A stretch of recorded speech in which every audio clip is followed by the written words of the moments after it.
اگر ایک شخص اللہ کی رضا کے لیے گناہوں کو چھوڑتا ہے کمپلیٹلی، ٹھیک ہے انسان پرفیکٹ نہیں ہے، انسان کو اللہ نے کمزور بنایا ہے، اس کے اندر کمزوری ہے، لیکن اگر کوئی یہ نیت کر لے کہ میں گناہوں کو چھوڑنا چاہتا ہوں، اور وہ اپنی جو ایک سیکشول اللہ تعالیٰ نے اٹریکشن اسے دی ہوئی ہے، میں کنٹرولڈ الفاظ میں گفتگو کرنا چاہ رہا ہوں تاکہ آپ کو میرا میسج کنوے ہو جائے، یعنی کہ جو سیکشول تھاٹس ہیں اس کو اگر وہ سپریس کرے صرف اللہ کی رضا کے لیے، تو کیا وہ ایکسٹریم گلٹ کا باعث نہیں بنے گا؟ اور اگر وہ ایکسٹریم گلٹ کا باعث بنے گا تو وہ سٹریس، اینزائٹی اور کافی سارے نیورولوجیکل ڈس آرڈر کی طرف انسان کو لے جائے گا۔ کیا اسلام کے اندر سیکشل تھاٹس کو سپریس کرنا جائز ہے؟ اور میں یہ چاہتا ہوں کہ آپ مجھے اسلامک پوائنٹ آف ویو سے، کریڈیبل سورسز سے، قرآن و حدیث سے اس کا اتھینٹک آنسر دیں۔ جزاک اللہ خیر و احسن الجزاء۔ بہت شکریہ جناب۔ دیکھیے یہ موضوع سرے سے اسلام کا موضوع ہی نہیں ہے۔ آپ کی شخصیت کے اندر اللہ تعالیٰ نے بعض خلقی صلاحیتیں رکھ دی ہیں جو اپنا ظہور کرتی ہیں وقت کے ساتھ ساتھ۔ جیسے آپ کے ہاں بھوک کا ظہور ہوتا ہے، جذبات کا ظہور ہوتا ہے، اسی طریقے سے جو جنسی خواہشات ہیں، ڈیزائرز ہیں، ان کا ظہور ہوتا ہے۔ یہ انسان کی جبلت کے اندر پیوست صلاحیتیں ہیں جو زمین پر سامنے آتی ہیں۔ جس وقت یہ سامنے آتی ہیں تو مذہب کہاں سے داخل ہوتا ہے؟ مذہب یہاں سے داخل ہوتا ہے کہ آپ کی ان صلاحیتوں سے اگر آپ کے تزکیے اور پاکیزگی پر کوئی اثر پڑتا ہے تو آپ ان کو حدود آشنا بنائیں۔ مذہب کی دعوت تقوی کی دعوت ہے، حدود آشنائی کی دعوت ہے۔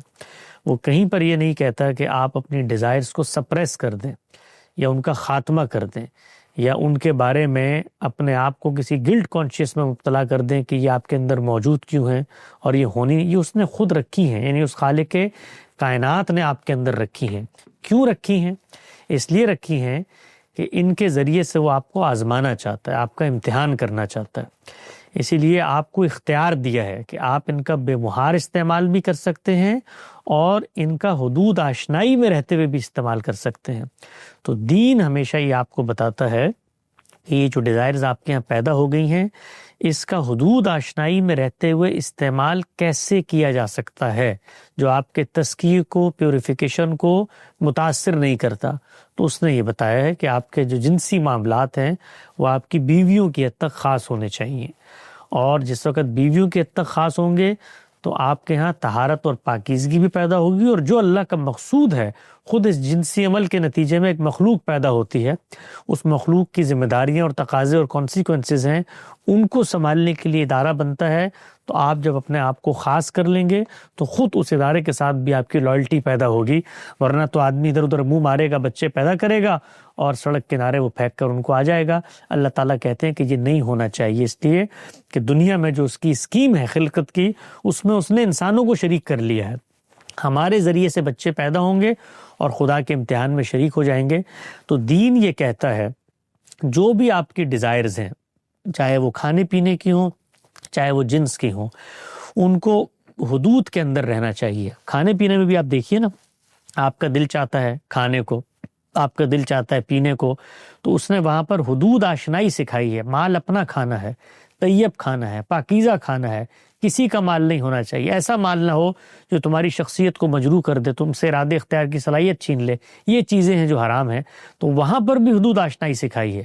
اب اس حدود آشنائی کو بیان کرنے کے بعد میں بطور انسان کچھ مسائل کا سامنا کرتا ہوں۔ مثال کے طور پر جنس کے لیے جو وے آؤٹ یا چینلائزیشن دین نے بتائی ہے، میں اب تک اس کو حاصل نہیں کر پا رہا، مثلا میری شادی نہیں ہو پا رہی، تو اب میں کیا کروں؟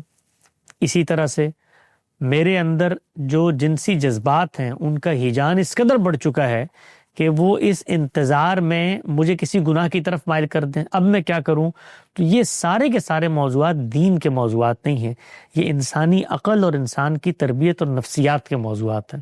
اس کے لیے کسی اچھے ماہر نفسیات کی طرف رجوع کریں، وہ آپ کو یہ بتائے گا کہ اس طرح کی چیزوں میں جب ہیجان پیدا ہو جائے اور چینلائز ہونے کی یہ صورتیں نہ ہوں تو اس میں سپریس کرنا کوئی حل نہیں ہوتا، اس کو چینلائز کیسے کیا جائے، انرجی اس کو ڈسٹریبیوٹ کیسے کیا جائے، یہ انسانی عقل کا موضوع ہے۔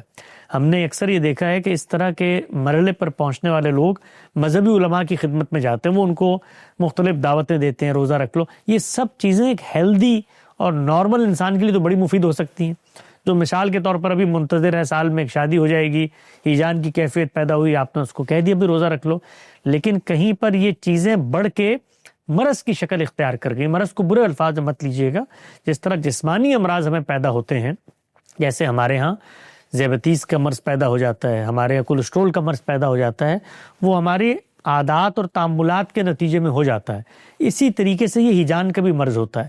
تو اس کا بھی علاج ہے، اور اس کے علاج کے ماہرین موجود ہیں. ان کے پاس آپ جائیں، ان سے رجوع کریں، وہ آپ کو بتائیں گے کہ اس طرح کے معاملات کو چینلائز کرنے کا کیا طریقہ ہوتا ہے. یعنی اس میں سپورٹس کیا کردار ادا کرتی ہے، اس میں آپ کی بامانی زندگی کسی کاز کے لیے آپ جی رہے ہوں، تعلیم حاصل کر رہے ہوں، وہ کیا کردار ادا کرتی ہے، صحبت کیا کردار ادا کرتی ہے. تو یہ انسانوں کا موضوع ہے، اس میں دین کی طرف جا کے رہنمائی لینے کی ضرورت نہیں ہے.